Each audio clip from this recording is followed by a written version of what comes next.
L'Hebdo africain, notre rendez-vous hebdomadaire en partenariat avec le Timbuktu Institute, dont nous sommes avec son directeur régional, Bakary Samb. Bonjour. Bonjour. Alors, dans votre article publié cette semaine dans le quotidien national sénégalais Le Soleil, sur le rôle diplomatique du Qatar, notamment en ce qui concerne le conflit en RDC, vous avancez que ce pays est en train de devenir un acteur important de la résolution des conflits sur le continent. Pouvez-vous revenir sur cet aspect méconnu de sa diplomatie d'influence ?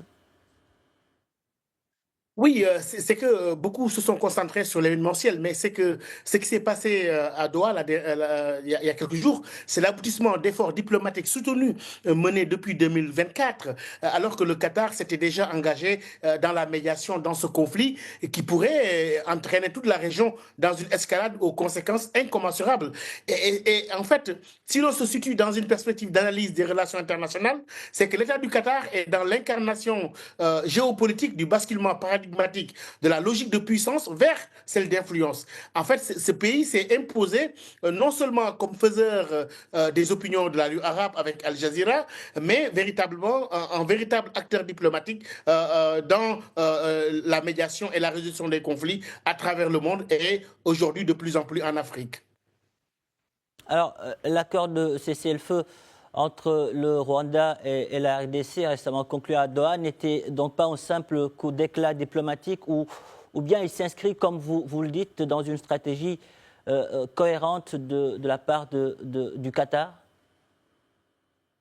Dans la recherche que j'ai dû mener, j'ai vu que cette implication s'inscrivait en fait dans une politique étrangère qui valorise la résolution pacifique des différends, comme stipulé dans l'article 7 de la Constitution du Qatar, et vise à renforcer son influence en tant que géant géopolitique malgré sa taille géographique. En réalité, si le Qatar a pu en arriver à cette performance diplomatique, c'est qu'il a pu développer, je veux dire, une approche qui contraste avec celle de ses rivaux régionaux en acceptant des relations diversifiées avec des États africains sans exiger parfois l'exclusivité. Mais elle s'est engagée depuis 2008 et 2011 au Darfour, mais aussi dans d'autres conflits comme en Somalie et dans le reste de la Corne de l'Afrique.